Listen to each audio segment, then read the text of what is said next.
The Muslim Writers Salon is a newsletter and podcast for the global Muslim writer seeking to excel in their writing, infusing it with ihsan, beauty and excellence, authenticity and courage. Bismillah. Welcome to Muslim Writers Salon How I Write interview series. My name is Makeda Yasenlul, Maceo Nafisa, and I am one of the co-founders of the Muslim Writers Salon. We are here with author Makeda Yasenlul, and she is the author of Bigger Than Divorce, a Muslim woman's path to healing and purpose. And I was really happy to reach out to Makeda. She responded right away, which was really great. And because this is a topic, divorce, that is something that we need resources in and we need to talk about, and we often don't. So I'm really thankful that she wrote this book, and I will give you her short bio. She is a mother, writer, and entrepreneur. Bigger Than Divorce was born from her lived experience to help women navigate a path she has already walked.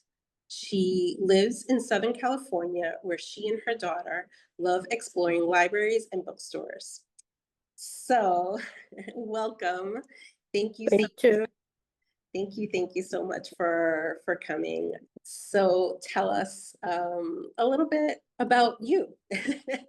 Like what has made you what has been your why for this book, and when did it come out? Okay, and thank you for having me.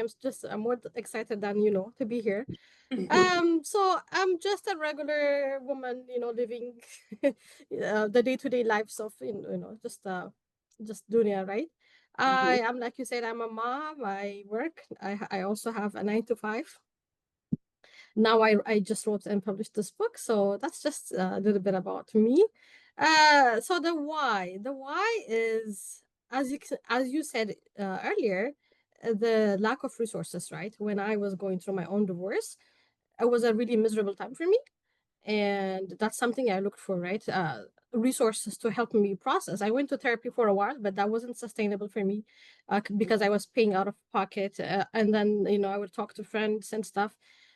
But then I wanted some sort of affordable resource that I can maybe a book, something to help me process, and I couldn't find it, especially dean based. The secular books are, there's a lot out there, right? But I just wanted something related to the dean, and I couldn't find it. So that was my big why. So after I started becoming okay is when I decided, you know what, it's enough complaining, right? Oh, there are no books, there are no resources.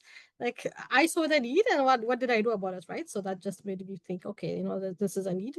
There's a lot of women coming after me, so why not have something in place for them?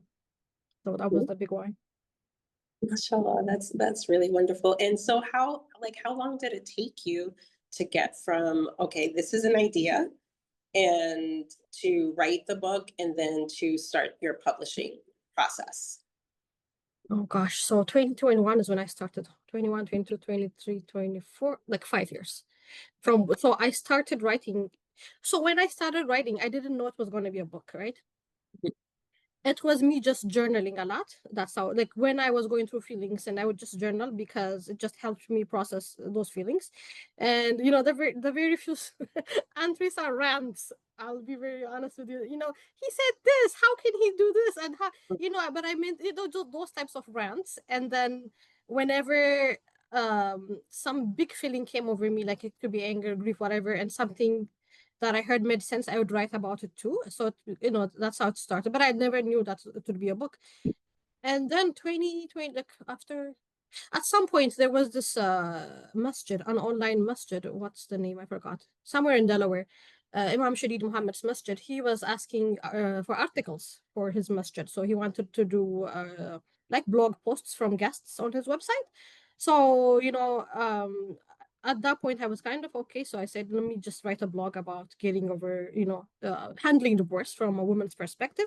So I started doing the blog, or I tried to write an article for that website. And then I realized this is too long. Like, I have too much to say.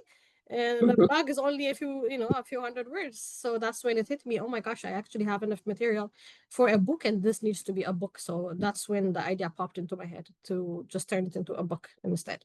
So it took a while, and then after that I sat on it for a few months with just those 20 pages. So that was the initial amount that I had. I had 20 pages. And for months and months, I just thought, oh, I need to write. And then, at some point I just restarted, and here we are, just to summarize. That's wonderful. And so like your book, yeah, you asked me earlier, you read the whole book? I'm like, yes. Yeah, as someone who has been recently divorced, like 3 years, there's a lot, there's like a process that you go through. Right. And honestly, so when I first picked up your book, and you opened it up with like a brief part of your history of your life as getting married and then divorcing, and I was just like, oh, it's not the same. Her experience and my experience are so totally different, Right. because I was married for 13 years and I have 2 children and stuff like that. But then I was like, okay, Allah gave me this book, so I could read it. And it's like the only one out there. So let me see what she has to say. And, Right. and alhamdulillah, I'm glad I stuck with it, because I was just like, oh, it's not relatable, but it is relatable. It was because there's a lot of, there's like a journey that you take, Yeah. when going through divorce or even after divorce. And one of the things that I really appreciate about, and that's even part of your title, is just like a Muslim woman's path to healing and purpose. Because a lot of times when, we're in a marriage or going through divorce, we feel like a loss of what's our purpose now. Right. And so I really appreciated that about your book. So I'm gonna bring it up a second, your book. And so it's divided. So it's like it's under self-help, right? So it's like under self-help. And so I like how you go into some storytelling, and then you go into the issue, and then what we have like in hadiths and surahs to help us, navigate that. So tell me a little bit more about your process with deciding, how you're going to give like the frame of the book. And Yeah. Such a wonderful question. I love it. So, and going back just really quickly, I want to interject about how you thought this isn't a book for me. And you're absolutely right. There needs to be variety, right? That's something else that's lacking. So for me, when I was deciding who am I writing for, in my mind, like that avatar or that person that I was looking at was someone who is youngish, like, and they're maybe in their 20s or like early 30s, in a very short marriage, right? Because that was my own situation. And in a sense, I was writing for the past version of me, and then those women who would be in that same situation. But then you're so right. There are so many different facets of divorce, right? There's divorce after like 50 years of marriage. There's just a lot. And the fact that you're absolutely right. There's only one, as far as we both know right now. It's sad. So that's something that hopefully will change in the coming few years. But yeah. And then going back to the structure, that the structure of the book is actually something that really challenged me a lot. That little description that you had, a little bit of the storytelling. What do I take from the hadiths and the Quran and all of that? Because I did not know how to achieve that balance, right? I was actually thinking once I thought at some point I was done. Then there was something in me that that just told me, like, this instinct I don't think I'm ready. I don't know. It just felt like, maybe a new set of eyes will be helpful. And then I went to a different editor. Mhm. And that's feedback that she gave me was, this is a muddle between memoir, I don't know how to say that word, and self-help. And Mhm. that's literally her wording, and that crushed me, to be very honest. Like for weeks, I couldn't, open the manuscript because I felt like it's a muddle, like a muddle, you Mhm. know. And then I had to rehold the whole thing, and I had to look at other books, of course, not Muslim, to see, okay, how do other people who are using their own stories structure their story in a way Mhm. that's more self-helpish, because I wasn't trying to write a memoir. So Mhm. taking out the I part, because the Mhm. reader doesn't care about you at the end of the day. They care about, what do I get out of this, right? So Mhm. even changing the pronouns from I to you, like, you know what I mean? So Mhm. restructuring the whole sentence to that, so it can be focused on them. And then cutting out a lot of the irrelevant stories that I chopped a lot of stuff, right? So the stories need to be there as much as they can teach, or Mhm. as much as they can break the monotony of like Dean. I didn't want it to be super heavy on Dean as well, Yeah. because that can be boring, right? Unless there are stories in between, so it can sustain that focus for the reader. So that took me a bit, I think about a year, that restructuring. So I went and read a few books. There was one book that was a very good example of how to restructure, or how to structure books that are based on your story, and it was about music, actually. And I have no interest in music. It was this lady who plays that trombone or some weird instrument. It wasn't like a guitar or a piano. Some very but the way she structured that book, I'll have to find it and send it to you. So I had to learn from her. And then there Mhm. was another one, I think option B. It's about this lady who lost her husband. He Mhm. died very suddenly. And it's about grief. So that book was given to me as a recommendation. I think who gave me that recommendation? I think I read it on a blog. I think examples of books that use personal stories to teach, Mhm. right? Self-help based on your own story. So I went through that. I read them, and then that's how I decided. Okay, this is the structure it needs to be, and then I had to rehold everything. That's great. That, Mm. like, Yeah, and that's something about that's part of like the writer's path, yeah, with especially when working a book. Sometimes what the initial idea is, the initial story is not going to be what's published. And right. there's several drafts, that happened, and Yep. and not just editing, but revisions, and remaking of the book. And Yeah. it seems that you were able to take that with, like, you were very graceful in the process, it seems. Maybe you were agitated. I I stuck with it. I'll tell you that much. That's all I can say. I stuck with it, but it wasn't. It was very incredibly hard, very difficult. You know. Yeah, and and also, like, one of the things that you did, that I talk to writers a lot, is just like, you need to look at other structures. You need to see what's out there, what works, what doesn't work. Mhm. And so we have a question here. Let's go to the chat. Are there any parts you had to take out that you saved for another time, or did you completely? Um, the parts that no, so the parts I had to I took out are parts I wasn't willing to make public, because at Mhm. first, the first few drafts were very raw. So as the revisions and the editing went, there were parts that were very personal, that didn't serve the purpose of teaching, but Yeah. just my truths and things that would not do the reader any good, but then that needed to be private to me. Mhm. So I had to decide, what, this is a book that's gonna be read by my daughter, my family. Like, this is unnecessary. It doesn't serve any purpose to the overall goal of the book. So those things I cut out. But as far as, so there are parts that I debated, that not like personal stories, but parts in there that I told myself, do I need this here or not? But at the end, I included it, like the part on self-care for the libido. That part I struggled for weeks, because it's it feels very bold for me to address. So but I left it in at the end. So yeah. No, you know what? It was very bold.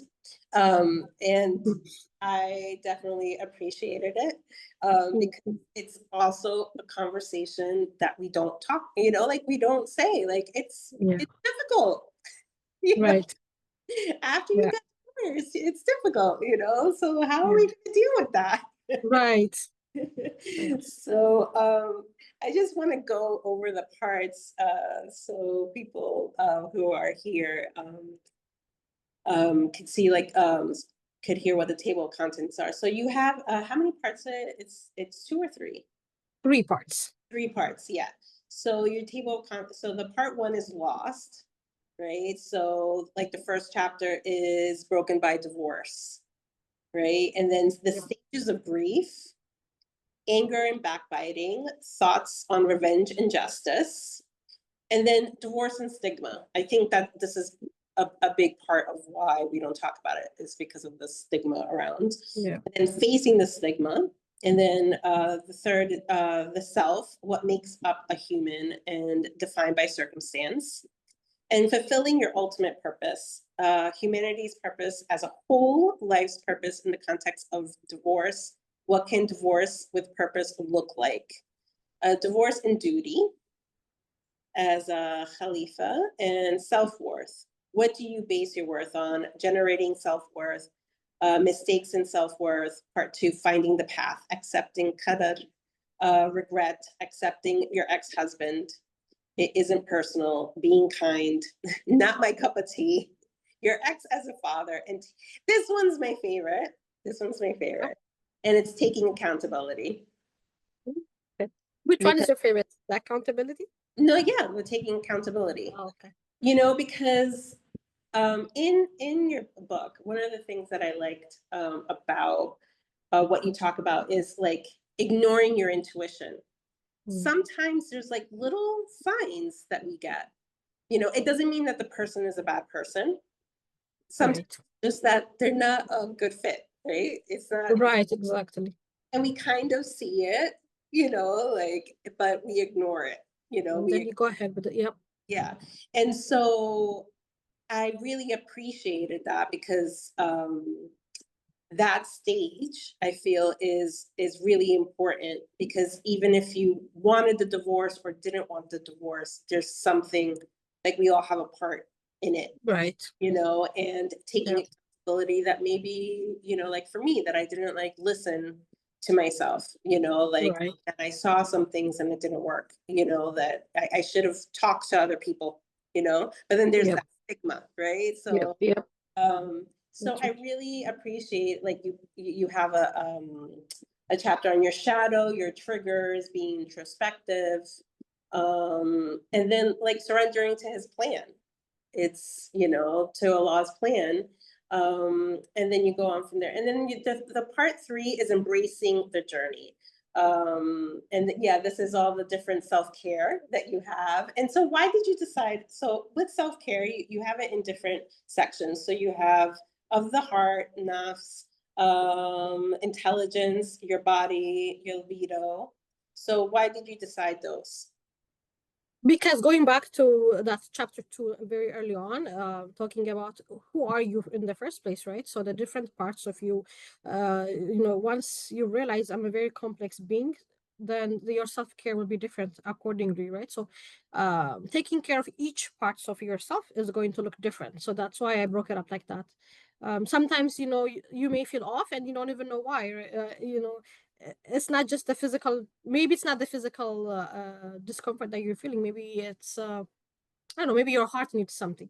So I wanted them to really understand, once they see who am I, like the overall the whole wholesome picture of themselves or ourselves, and then going into, okay, how do I take care of each parts of myself. So yeah, that's why the sorry, I got distracted with the chat, but that's why I broke it up like that. Yeah, okay, no, that's really great. And yes, we will put a link in the chat to purchase the book. So so you decided to do self-publishing. Yes. So why did you choose that route? because I knew this book needed to be published. Like, once I decided I have enough material and I want this book out, there was no going back, right? And then when I looked into my publishing options, going through the traditional route, like for me as a Muslimah, the traditional public, the big five, or even the small or the big four now with their merging, or even the smaller ones, I didn't want to ask for permission. You know what I mean? Like to me, going through the route of doing a book proposal and asking them, hey, this is my idea for a book. What do you think? Like, it felt offensive to me. That's the word that I have. Like, I don't need to ask anybody, and the way things are now with self-publishing so accessible, I told myself, okay, that's it. I'll just self-publish, and that was the deciding factor for me. So like how did you learn about self-publishing? Like how did you decide? Initially, I just did a little bit of research, like tried how do I go about this, and then self-publishing. And I didn't, when I went into it, self-publishing sounded and felt easy. I didn't realize all the moving parts. It's just once, but how they say blind optimism or some Yeah. different expression.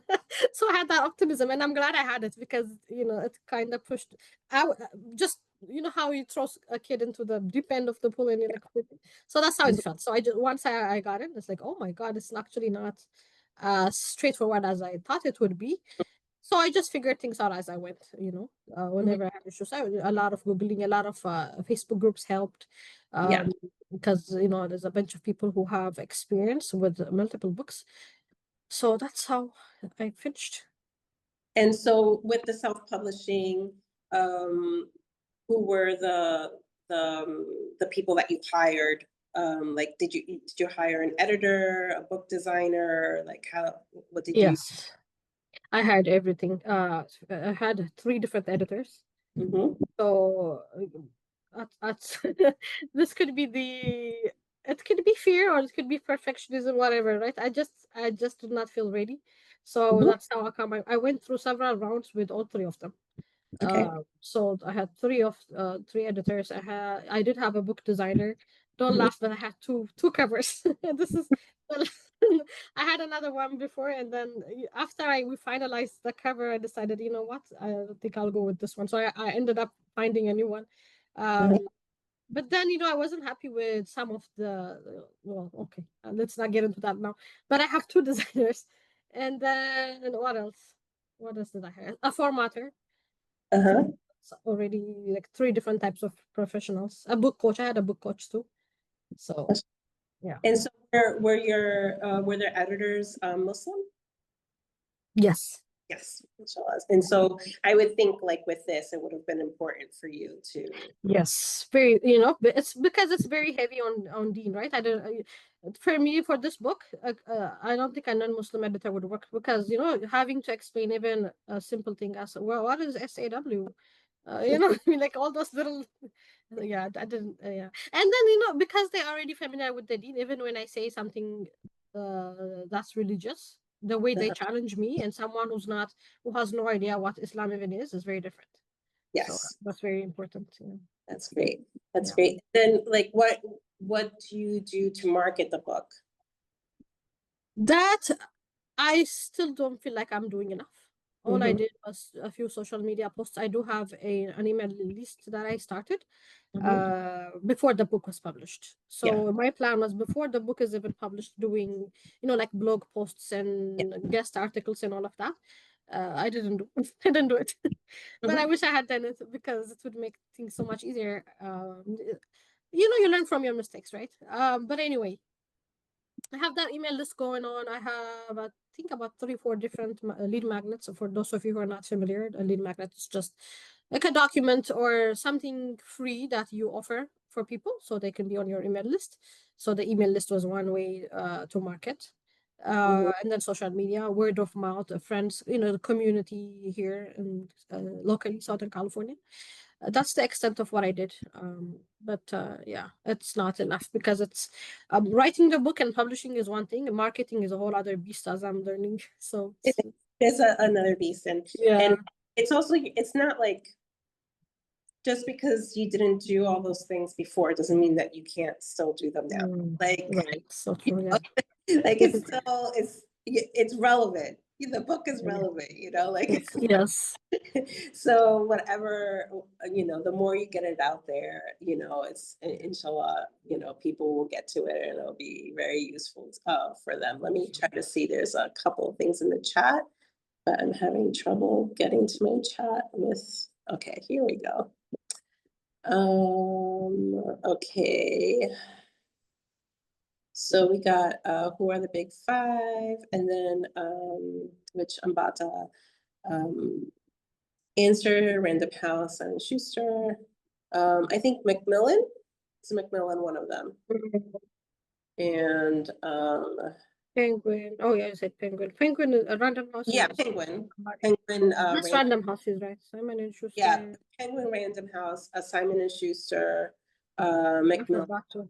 Is it HarperCollins? I can just look and because they're all over the place. Yeah, and so Yeah, you're right, HarperCollins. yeah, there's Muslim Bookstagram. If you sent your book to them, I don't know what that is actually. Is that I don't- I feel like such an auntie. I'm like, who's that? I don't know them. I'll look them up, inshallah, and send it to them. Muslim Bookstagram. inshallah. So and then what has been and you've also written another book after. Was it after you wrote? Oh no, the other one is an ebook, so it's very short. The friends, it's like a guide for making friends. Yes. From women, because that's such a huge struggle. So it's not really like a full-fledged book. It's only about 20 pages or so, and so I put it in an ebook format. Yeah. That's great. And yeah, and it's for single moms. Well, those are the people I wanna like. Those are my people, right? My people.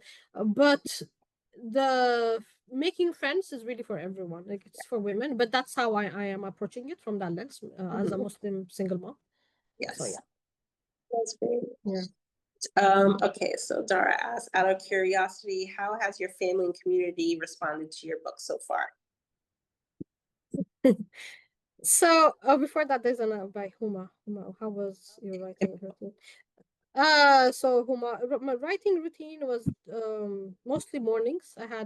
I blocked off a time in the day when I would be not bothered, and for me that's early in the morning, and that's when I would write. That's about it. There is no really routine, because I don't have the luxury of putting like because I'm a single mom. I work from home, but my work is very busy as well. So 7 a.m. I need to stop. 7 a.m. is when I start work, and then my daughter was very young at the time, and she was home. It was COVID. After COVID, yeah. But the house is very busy, so I had to maximize that time in the morning, and I would just every morning 2 hours, 4 to 7, just write. Except when it was heavy things that were triggering for me, then I would write it in the nighttime. So after she goes to bed, because it's exhausted me physically, those parts that were hard. And if I do it at night, if I'm exhausted, then I just go to bed. But in the morning, I found that it would ruin my day. Just so drained. So those adjustments helped a little bit. And then, okay, my my family thinks like my mom and stuff. They're like, oh, you wrote a book. Like I don't think it has hit them. I don't know. It's very strange, to be quite honest. Community, I think the response was good so far. Are saying this is a needed resource for us, and thank you. It's I had good feedback, so alhamdulillah. Yeah, that's really good. Yeah. And so, what's next for you? Next, it's businesses. Like so one benefit of writing a book that I realized is the change it brings inside of yourself, right? The readers, it's fantastic, right? So you have your framework, you have your ideas out there, and it helps people. But then the change that it's bringing inside of my own heart, as in it's made me feel capable, right? Mhm. Because before this, Mhm. I was someone who has a lot of great ideas, but then Mhm. I don't follow through. Like I would start things and then maybe do it a little bit, or maybe just talk about it. And maybe that's why my family is responding like in a Mhm. very, oh, really, right? And then I wouldn't finish things. So one of so when I before I started writing it, my one of my whys was like my personal benefit was proving to myself, okay, I am going to be someone who starts things and finishes them. Mhm. And so finishing it really boosted my confidence in my own abilities, I guess. So now I want to go into like business more, taking it more seriously, and to the point where I would be self-employed and not work for a 9 to 5. So that's next for me, inshallah. So that's really great. And so you do work with other writers and you have services for writers. So Yeah, you about that. yeah. I started doing a little bit of helping so I don't have like paid super serious clients right now. I worked with a few people who for free, because you know when you work for free, that's more experience that you're gaining, because it's Mhm. one thing to do your own book, but then actually bringing result for somebody else is a whole other ball game, right? So that I did that for a while, and then I actually have one client whom I charged like a few months ago, and that was such a big deal. I'm like, my first money on the internet where I'm actually charging someone, like that was like, get out of here, right? It's just, yeah, I felt surreal. So I have a book planning service where the very first step of writing a book, right? Laying down that foundation, figuring out your who, your structure, Mhm. that type of thing. And also I started doing ghostwriting for people who are in business, like coaches, people who Nice. work with the relationship coaches, like divorce, marriage, those type of people. And now I'm doing email courses for them, like lead magnets. So No, that's what nice. I'm up to. Yeah, yeah. No, that's really great. It's really Yeah. great. Yeah, Yeah. no, it's really nice that you've been able to like not just like write the book to help others, but also know that like you went through this process and now you could share what you went through, you know, with someone else, so they're not starting at zero. Yeah. Yes. Well, I think that's Yeah. really important. And that's one of the reasons why um, Medina and I started the Muslim Writer Salon, was because as writers, we found that like a lot of things, you know, we have to research ourselves, you know, and find out, and that it's, you know, even though writing is a solitary act, when you do it with other people, like in community, and are able to talk to people about stuff and share stuff, it's just so much better. Yeah. And then you don't feel as alone. Um, and reading your book last finishing it this week, I thought about like, oh, like if I didn't get divorced, maybe I wouldn't have started the Muslim Writers Salon, because it was post, Wow. it was like right after we separated, and I needed community. It was very selfish. Like Wow.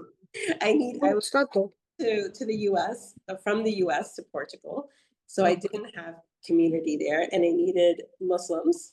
You know, I needed Muslims in my life, and I needed to write more, because that was like a part of me that wasn't doing it as much. And I wanted to help other writers, because I'm always, that's just like my nature. So alhamdulillah, that was like one of the beautiful things that came out of it, was, See?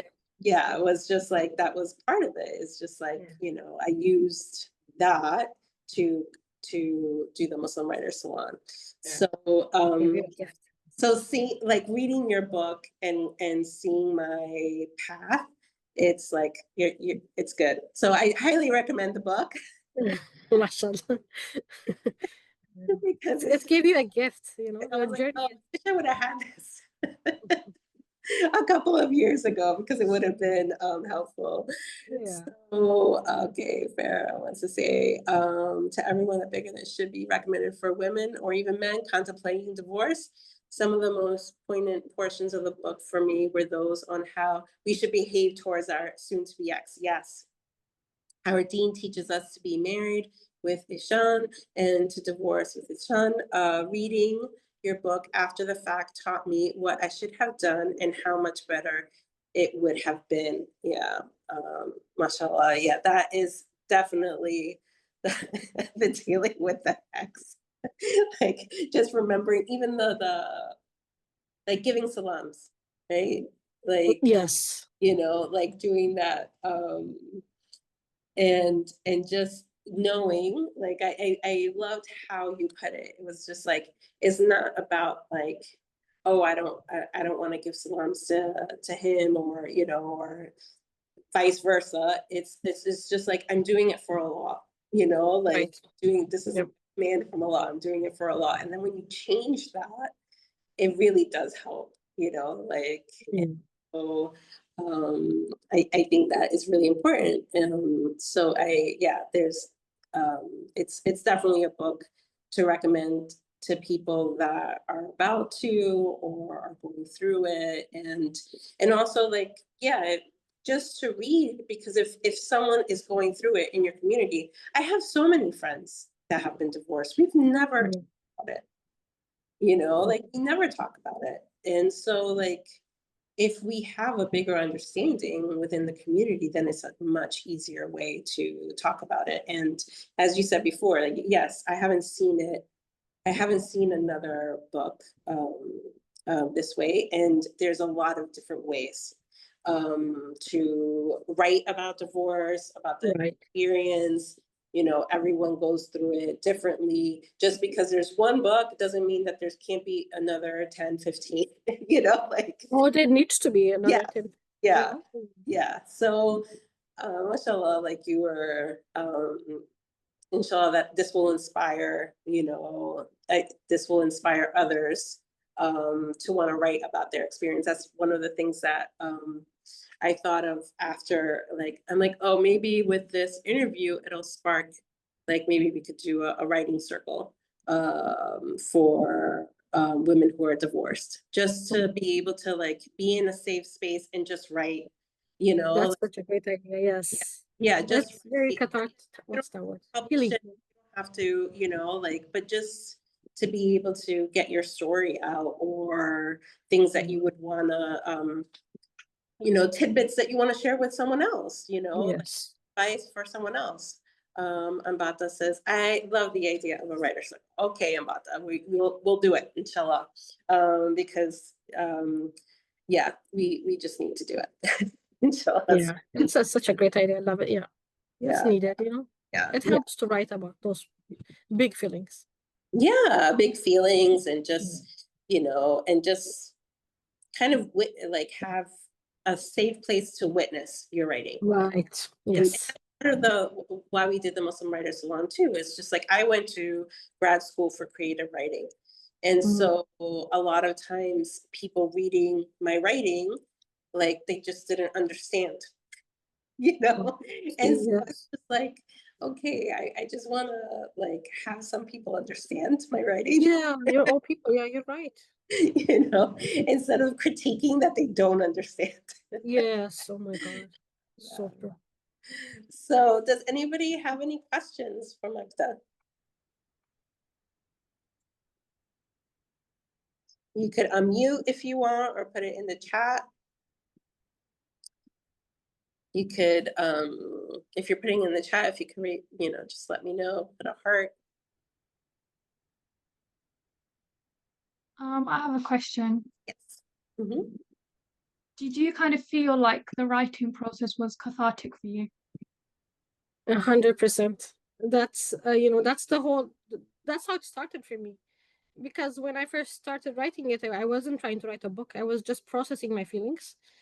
Because whenever I felt very angry or very depressed, like those really big feelings, journaling about them helped me. And then that's how the whole thing started. So I had to go back and see those feelings, and then extract from that. Because something else that I realized was, if I'm going through these feelings, it must be very universal, right? I can't be the only one who's feeling like anger, or like this temptation to be vengeful, right? So I would just journal about that, so it could help me get over it. Well, not get over it, but it makes you feel better when you give the emotions a name and they are somewhere else other than your heart in a book or like on paper. It helps. It's like, oh, okay, now it's, that grief is in the on those pages on the paper. So yes, that's very cathartic. Thank you. You're welcome. Were any writing prompts that you used? No, I didn't need it because I was just so angry. It's just, like, I'm angry. So that was all the prompt I needed. And did you write by hand or did you type? By hand. I still have the journal somewhere, and I'm like, oh my god, like I see it, and that's something else, right? Because I would date, but whenever I journal, I have the dates, right? So looking at an entry from 2020 or something, and reading those feelings and to where I am now, you can see how much you've progressed. Thinking, oh my god, I can't believe I used to think that, right? And unless you write those things, you lose, like, you lose a lot of those thought processes that we had. A lot of the feelings, there's a lot lost unless it's written and documented somewhere. So Yeah, no, it's true. It's true. Yeah, and you can see your progression. yeah. So, anything else? I know you touched on this before, but how did you differentiate between vulnerability and disclosure while writing and editing? That's a great question. So vulnerability to me, the way I see it, is something, if you shared it, it would make you feel uncomfortable. Like, I don't know how people will take this. It's, it just makes you feel exposed. So I didn't include anything that made me feel exposed. So those are the things that if you were here in the beginning, that I cut, that were, personal stories that were very personal to me. That's a good word. I didn't include. So that's how I would differentiate. I only disclosed things that if somebody else read it, it didn't make me feel any type of discomfort. I don't know if I'm making sense for you. No, that's So yeah, that was how I decided, okay, this stays, this goes, this stays, we're cutting this. Yeah, I think that's a great measure just to like see how it makes you feel. Yeah. Each section, and if it's, like, yeah, sometimes you wrote it and that was good for you, but that doesn't mean that the whole Yes. see it. Yes. And I think for a lot of writers, when they're writing stuff that's personal, it stops them even from writing.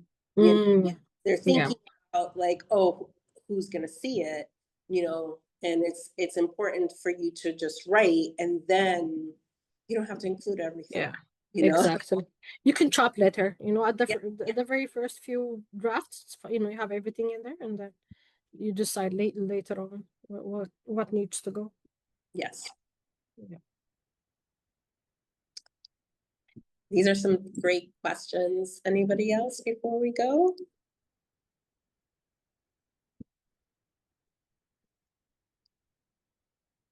Thank you. So can you tell us where we could get your book?